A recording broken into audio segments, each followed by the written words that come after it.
That's a big chicken.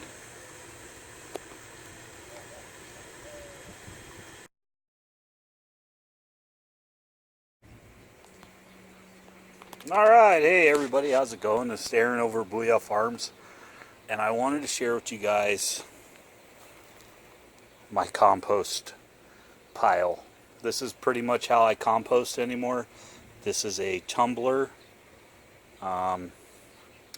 It works really good for what I do. I don't do big piles of compost anymore just because there's so much work, and I find it's easier just to chop and drop stuff to make better soils. But this is pretty much what comes out of our kitchen and what comes out of my chicken coop and my paper shreddings from my paper shredder. This is pretty much all of it. It doesn't look like a lot, but literally I've had this thing full to the top like 4 times in the last 6 months. So, you know, back in the old days, I would do some giant compost piles. I mean, I would have landscapers bringing me bags of leaves and yard clippings and everything. And I would have compost piles, you know, 4 feet tall, 12 feet wide, go out there, flip them once a week, and just have massive compost piles. And I found that to be very labor intensive. And I also found that if you don't know the source of where your stuff is coming from, it's not a bad thing, but it's a good way to bring things into your yard that you don't want in there, which included chemicals. We ended up with a lot of fleas and ticks and stuff like that, which was, you know, and I just got to a point where I was like, no, I'm not picking up bags off the curb full of leaves, because I really don't have any idea what, you know, what's been sprayed on these things or what lives in those things. So I pretty much have gone completely over this tumbler system. Not everybody likes them. The way I do it is not what is recommended, but it seems to work for me. And more or less, I have a bin down here that I take all the kitchen scraps and I throw them in that bin. And the chickens go through and pick at that thing. And there's people out there, they do, it's called, you know, chicken composting and stuff. And I let them have at it. And then I throw all that stuff into this compost pile. And then once I got to a point where I'm like, okay, that's enough, I quit. I just let the bin fill up and I empty out the compost tumbler. And here's what we end up with. And I got to show you this stuff. I mean, let's see. I mean, you can't tell me that's bad. That is great compost. I mean, look at it. That is beautiful stuff. There's some stuff in here that's not broke down. Eggshells don't break down real fast in compost piles. But you know what? They're not going to hurt to just throw those out in your yard. So, the other drawback people have with compost tumblers is, and I don't have it in this one because it's the way I do it, is if you tumble these too much, if you spin them around too much, you end up with these solid rock hard balls, and they're not even compost, but everything just kind of turns into a ball on you. So the trick with this is you put your stuff in, you flip it over once, you get it wet, and that's it. You let it sit for a week, come out, get it wet, flip it over one more time, and you just keep doing that. And I just keep adding stuff, and that's the part where a lot of people don't agree with this kind of composting, is I just keep adding stuff until I'm like, okay, that's enough. And honestly, this will be about a wheelbarrow full of compost. And it's strictly from our kitchen, our chicken coop, which is way back there, and the stuff I shred, you know, in my office. So this is just a small look at how I compost. I'm going to pull this compost out of here and actually start a new pile tonight. And I'll show you what that looks like. But yeah, I mean, this is great. Great stuff. Here's one of them solids. See there? That's what will happen with a tumbler. It'll make these balls. And you just got to break these things up. That's all you got to do. Break them up. There you go. But man, this is some, and there's some, look, there's a pineapple head there. I'll probably leave that in here. But I mean, if you root around in here, this is good looking stuff, man. So, and that's kind of what I go for. I don't do massive compost piles anymore. They're just too much work. And I found easier ways to do this stuff. So keep watching, and thanks for watching.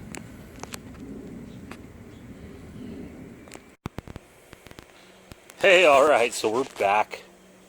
And I just wanted to show you guys me building my new compost pile. I cleaned out my chicken coop. You can see there's lots of feathers, chicken turds, stuff like that in there. That's all good stuff for your compost.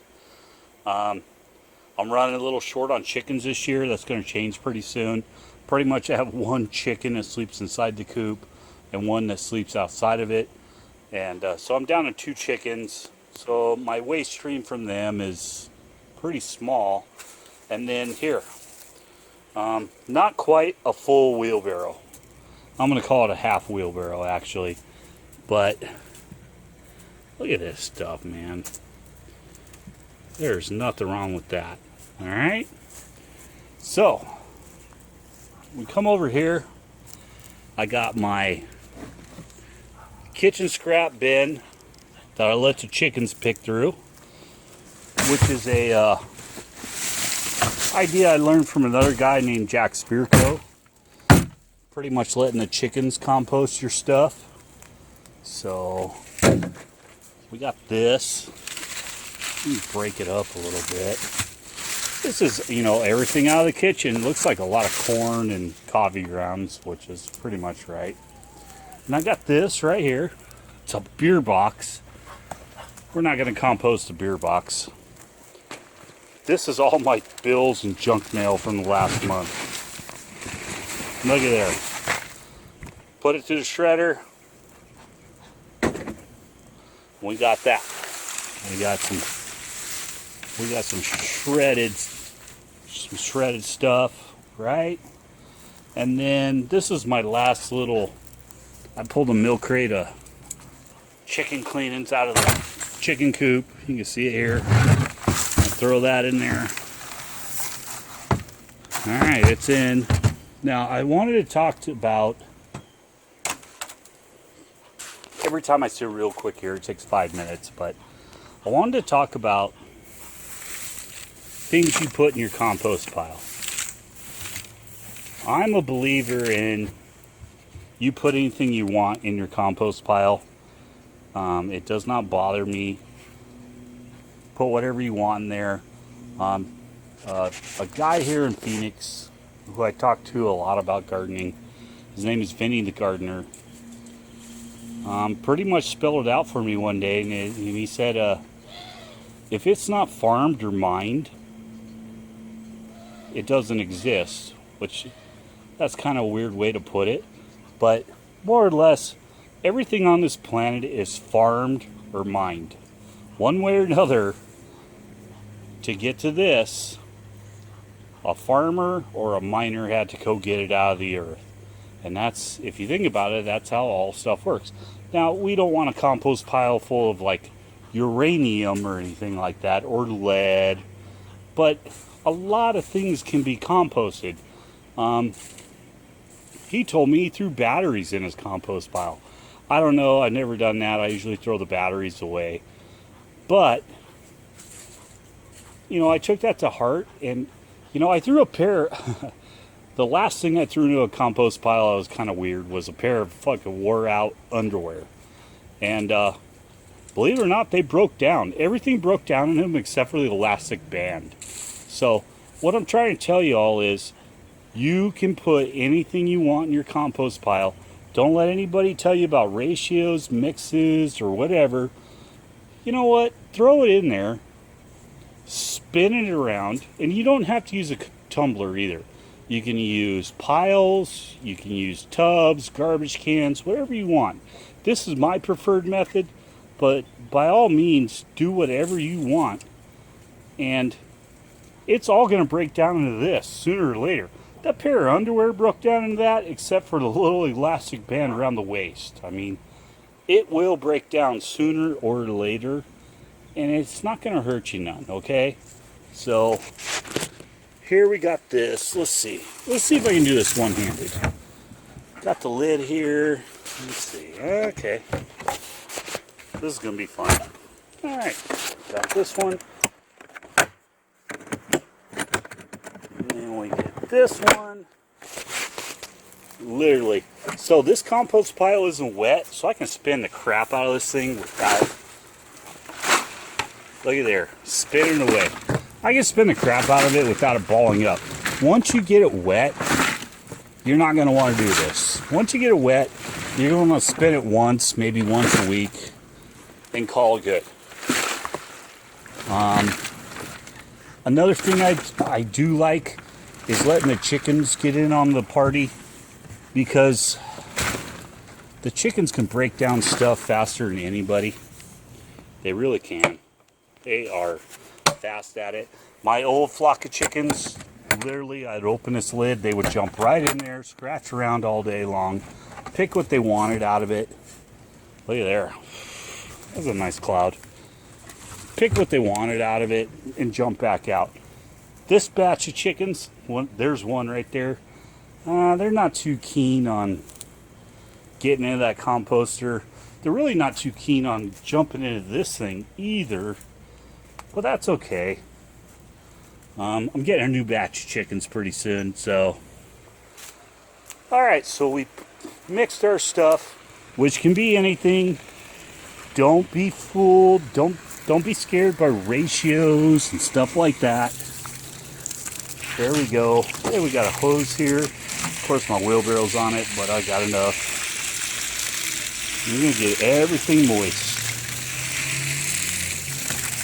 Hose this sucker down. The beauty of these is they have little drain holes in the bottom. As long as they don't get clogged up, they'll be fine. And what's going to happen here is I'm going to get this wet. To get this batch of stuff out of this, I'll have to do this 7 or 8 more times just to get it. That's how much this stuff breaks down. It is not the most efficient way of composting, but it's the easiest way of composting. Look at all them bills. I love composting my bills too, by the way. I think that's awesome. And my junk mail. But yeah, this is basic composting. Anybody can do this. You can do it any way you want. You can do it with whatever ratio you want. The only things that really hold you back are like, if you want to put meat in here. I would not put meat in here in case you have black soldier flies, which I have black soldier flies. I could throw a cheeseburger in this thing and they would eat it, but I wouldn't do fats. People tell you not to put citrus. Well, guess what? There's citrus right there. That stuff doesn't slow me down none. But yeah, this is basic composting. I use a little bit of chicken and a whole lot of thyme, and I make stuff like this. And that is beautiful soil. Beautiful soil. I got to figure out what bed I'm going to put that in. So thanks for watching, and keep on watching. This has been Aaron at Blue Owl Park. Hey everybody, we're back. This is one more time on this video. I am sorry, sometimes these things drag out. I know it aggravates people. It's just the way I am. I have a ton of information on this stuff. I've been doing this stuff literally since I was a little kid. All of it. The gardening, the chickens, all this stuff. I've done this my whole life, so I have a lot of information to share. And I'm sometimes not very straightforward in my thoughts. And I'm very scatterbrained sometimes. And so sometimes we get this. Oh, I got to put this in there. I got to put this in there. And I got to add this. I wanted to say a couple things.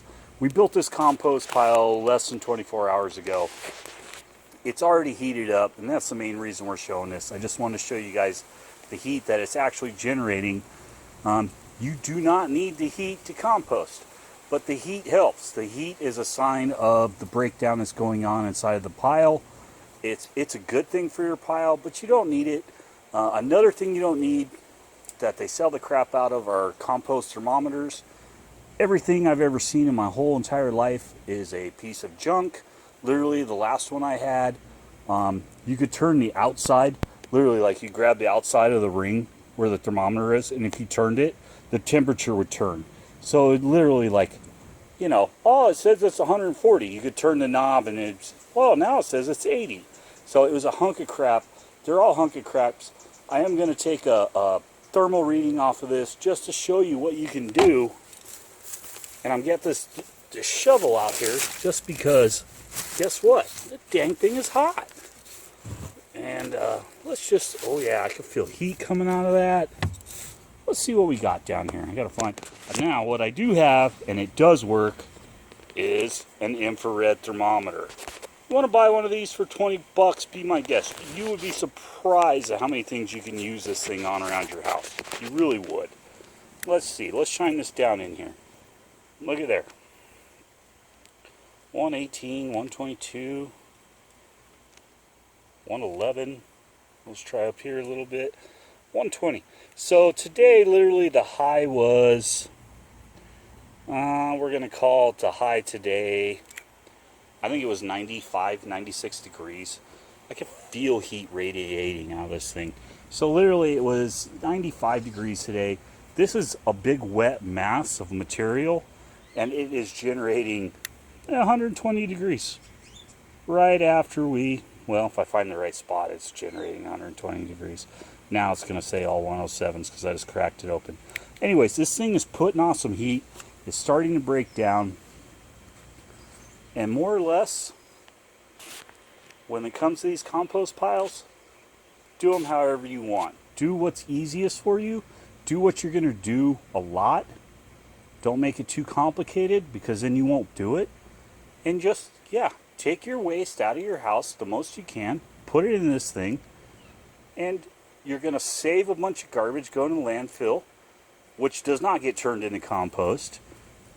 And you're going to make better soils. You're going to make this stuff right here. Look at there. Still got this stuff here. I got to figure out where to put it. Anyways, thanks for watching. Keep on watching.